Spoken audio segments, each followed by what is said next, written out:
Hey everyone, I'm back. Gonna talk you through my sculpting process with my Endolisk creature.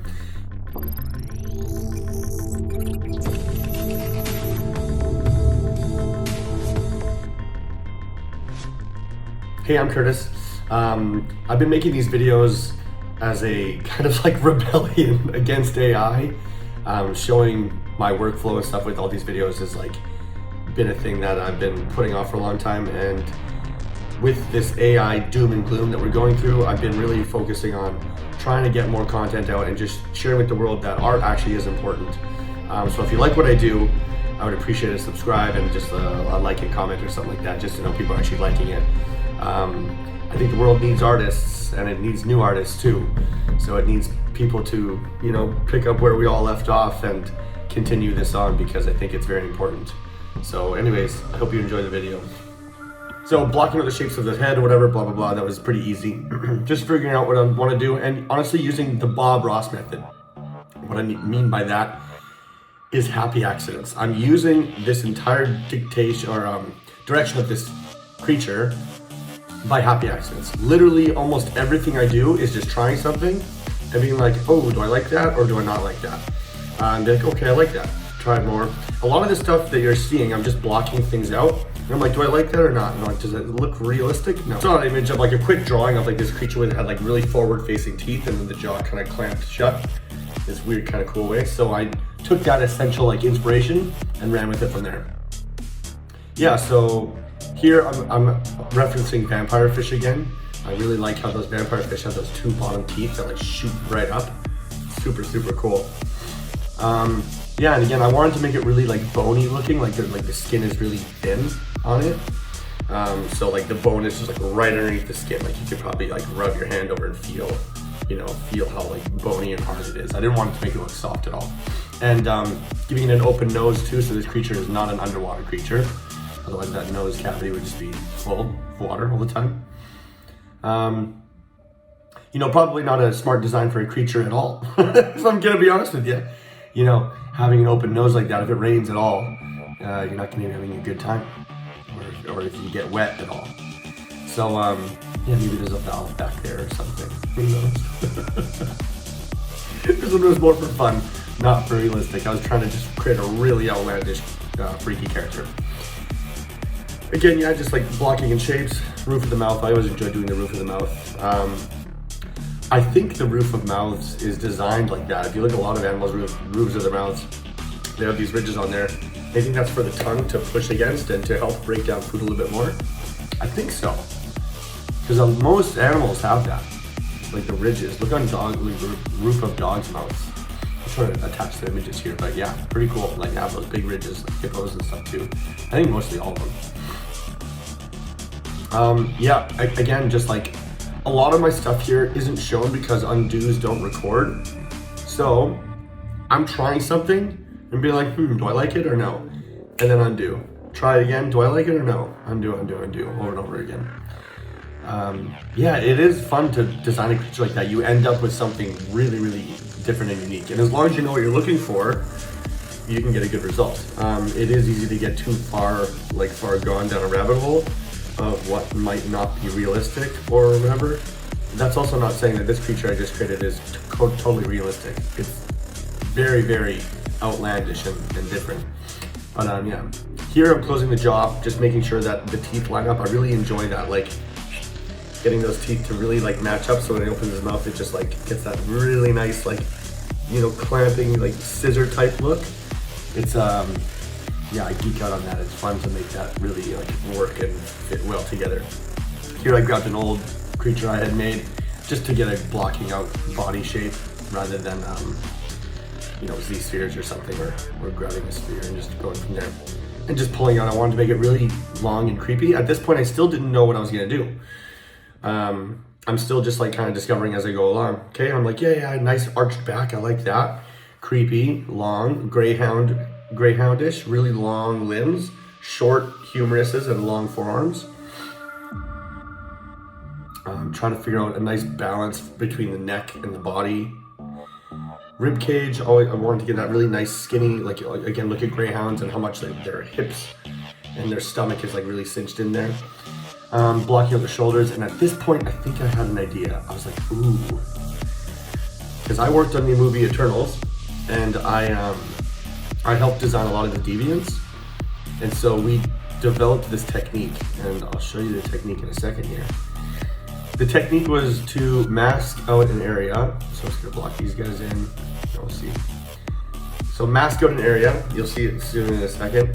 But yeah, again, mask out an area, and basically extract that into polygons, and then zero mesh it, and then so I have a nice clean like topology, like little band there. Yeah, and then I basically make an anatomy muscle system through that. I use masking all the time for everything.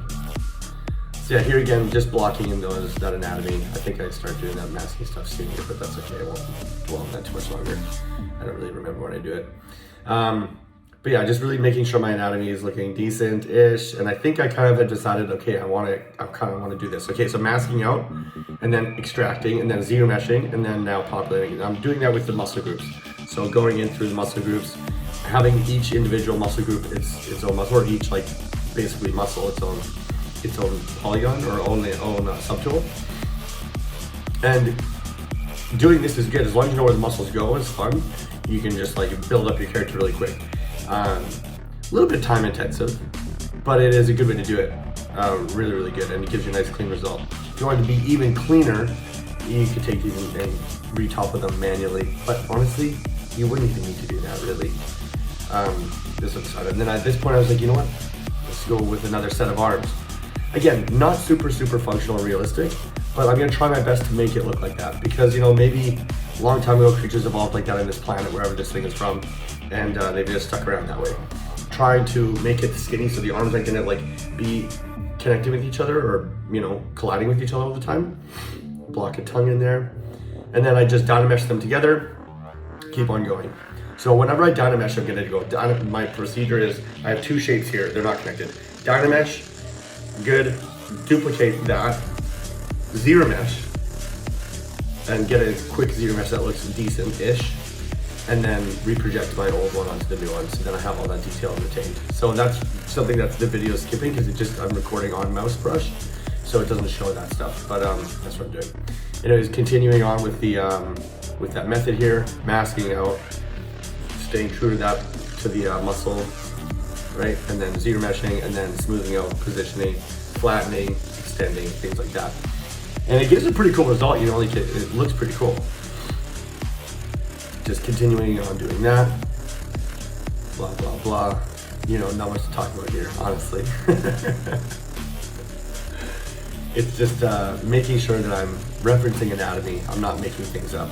And I'm strafing away slightly from muscles, just because this thing's an alien. And I'm like, you know, whatever. It's gonna have this muscle here, or it's gonna have a longer this muscle and shorter that muscle. Yeah, and then in the movie Eternals, so we designed a lot of those deviants, me and the team that I was working with at Scanline. And we developed this really cool technique. I think ILM was also working on some creatures too for that movie. And it was cool, we were kind of working on them in tandem at the same time, and then we would see what they did, and then they would see what we did, and then the directors would be like, okay, this and this, and, you know, let's do this and that. But it was fun, super fun to work on that movie. Unfortunately, a lot of the creatures that I made didn't get showcased the same amount as they were supposed to. There was some re-edits and recuts and stuff like that that kind of like, you know, didn't really feature them as much, but it was still pretty cool to see them in the movie. Yeah, so I wanted to have some pieces like fly away, you know? So some muscle fibers are gonna be like out and away, and some are gonna be like, you know, just stretched out. So this thing is like really sinewy and no skin at all. It's just like this. This is how it is. Again, probably in reality, you're gonna want to have that skin to hold you all together, you know? But hey, this looks cool. And you know what? Maybe in some planet out there is a creature that has, well, I mean, if the universe is infinite, there is a planet that creatures evolved like that. Maybe if it's like a hard exoskeleton type muscle fiber, not soft, it might be okay. Because if you just snip one of those things, then you're kind of screwed, aren't you? Yeah. Yeah. Continue on, I'm trying to figure out how to thread those muscles together. So we're gonna have to do some finagling here. So I'm gonna have to thread my back, like the lats of the back one, or of the front arms into the chest and the, you know, the pecs of these other ones. So having to thread those in, super fun to try to figure that out, right? Like how to figure out a four-armed animal. Super fun. I've always been fascinated with that. I don't know why. Maybe it's from watching Goro as a kid, but I've always been fascinated with trying to make a four-armed creature work. If you look back to my like first portfolio piece in my like school, I wanted to make a four-armed creature, and it was like, yeah, it was like whatever. Not really that successful, but fun to try to do. Yeah, focusing on the neck here, just trying to figure out how to make that work or whatever. And yeah, it's fun time getting all the muscles in there. Yeah, neck, you're gonna try to basically make some of them really thick and some of them really thin. That gives you a nice variant of like, you know, some are thin, some are thick, and so it gives you, if they're all the same thickness, it's just like, I don't know, it just looks really repetitive and not really that interesting. And you have like some crossing over. Again, I'm veering far away from like actual neck anatomy here. I just want to make something look interesting, right? Some parts you can just like kind of use artistic license to do whatever you want. That's the fun of creature making. As long as it looks good and as long as it looks somewhat believable, if these muscles would actually function in a way, that's all right. Continuing on with the head sculpting, just trying to push these shapes a little further, making some. I'm still trying to figure it out. I haven't, like, you can see that I kind of left the face alone because I wasn't really jiving with it. I just needed to break the thing a little bit more, and that's good too. I always do that. If I'm working on something, I'm like, I just need a break from this. Move on to another part. Move on to the back feet or the front arms or something like that, and then you know, just encouraging those happy accents can really, I don't know, it can just really make it work. You know, like you can, like right here, I think I actually pulled one piece out and I'm like, oh, that'd be cool if it had like a little kind of frill hood thing here. I seem to always give my creatures frills and hoods, don't I? Yeah, it's pretty, I don't know, I think it's just a cool look. Helps break the silhouette a little bit. I'm thinking of like a lower lat now, and then like this weird rib cage thing. Again, like, yeah, very fantastical creatures probably, you know. It's not super realistic, but it's cool looking, so whatever. Yeah, again, I do really like the fact that some of these things, you'll see in a bit here, like are going up away from the silhouette, which I really like that. And I push that further later, and I even get some flyaways that I don't think I have those included in the video, but you'll see them on the video, or the images I attached to this video. But yeah, some like flyaways that don't connect, they're just like, you know, a loose strand that never connected, you know. It's just how the design is. Maybe they like stand straight up when it gets like aggressive or something like that. Yeah, see, I pull some of those hip ones up and like around, you know.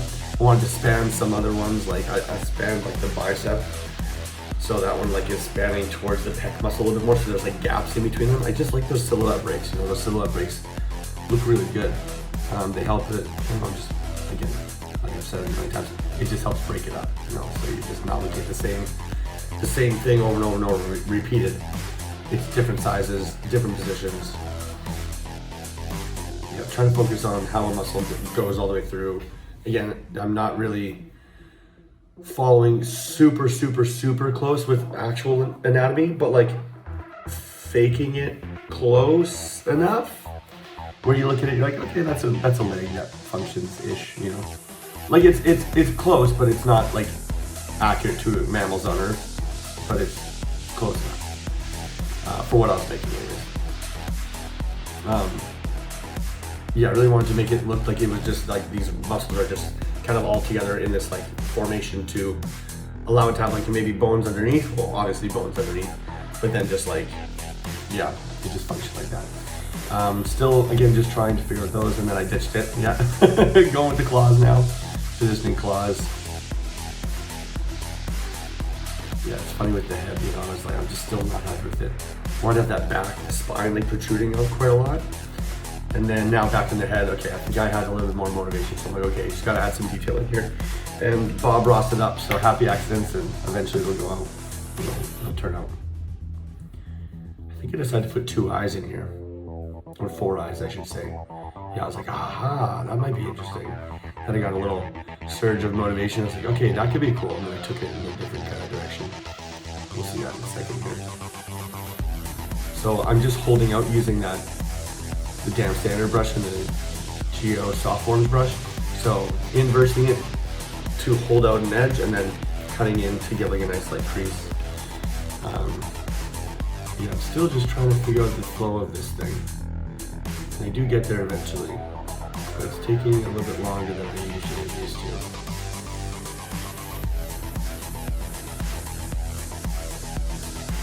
Just trying to get those eyes to be functional-ish. One of them is going to be facing forward more, one of them is going to be facing side more, so it's going to be covering all of its field of view, I guess. You know, I'm not sure if anything would evolve that way, but you probably just evolve like an eye that can see the whole thing. Or like chameleons, kind of. But maybe you'd evolve 2 eyes. Who knows? It all just depends on where that first organism had like a photon sensor, you know? And then if it had 4 photon sensors, I probably would eventually develop 4 eyes, I would assume.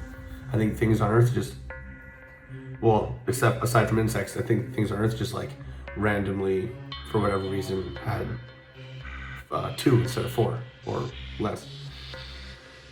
But yeah, some insects have like a buttload of eyes.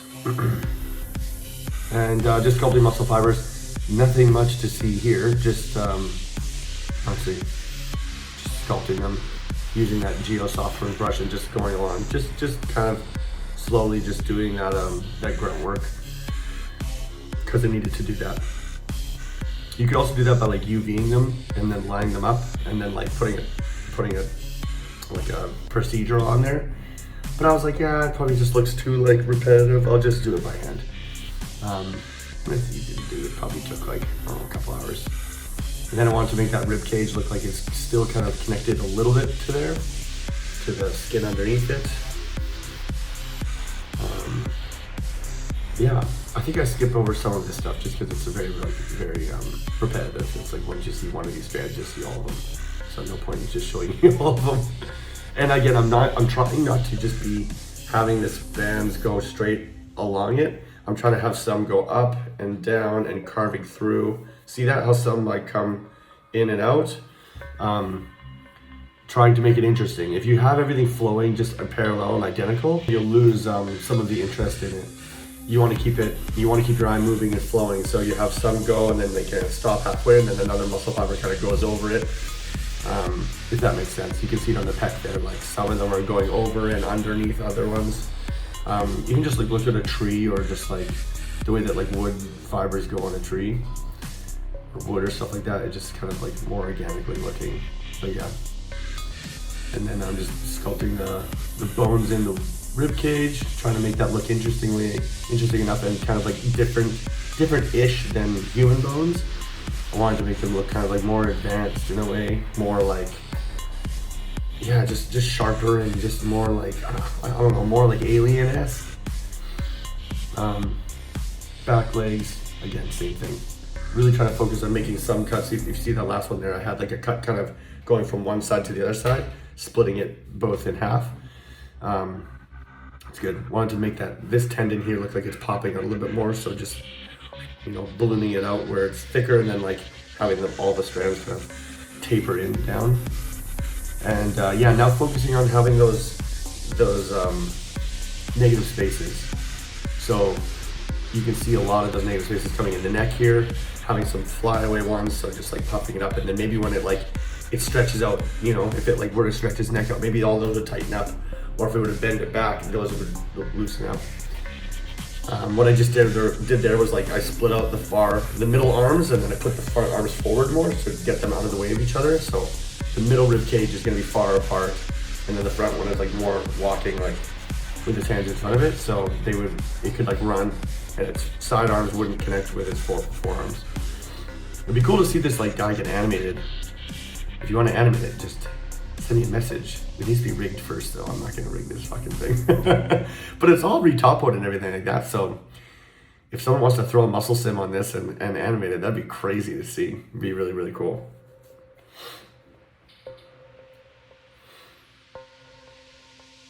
Yeah, really just try to play up that the hard bone. You know, some areas are soft and fleshy, and then some areas are hard bone. So using standard brush or using damp standard to like sharpen some edges and to have it look like, oh, there's like hard bone underneath that, right? Again, inside the nose here, like probably, if this was a real creature, probably gonna have a valve or a downward facing nose, just because water is a real issue. Maybe on this planet where this thing evolved, there is no water or liquid water. So, I mean, that would be a big issue. Water just funnels down your nose the whole time. Half of them die that way. They just like evolve, and then like that's like the main killers, like just rain, and it just drowns them. Not the best design, but yeah, focusing on just like I want to make that tight skin look. I think I end up getting rid of some of those like big bony peak things. They felt too forced, and I didn't execute them properly. So I think I got rid of the top one there. Oh, we'll see soon. I wanted to make the teeth look like they had like a ridge underneath them, like a little part sticking up through the skin where the tooth maybe connects, and then so you can see that. I like that nice big sharp peak I gave on the nose, on the top of it. And I don't think we showed in this video, but I'll show it in the screen grabs or the renders that I did.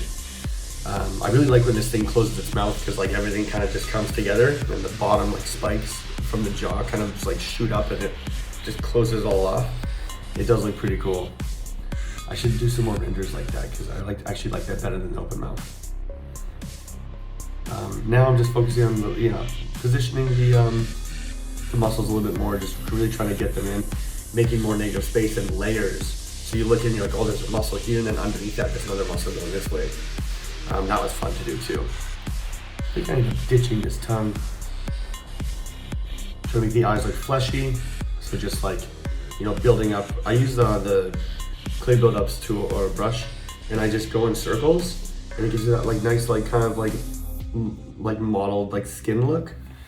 And then now, that ended quickly, but that's basically it. I'll show you the renders at the end to finish off the video, but I hope you enjoyed it. And follow me for more.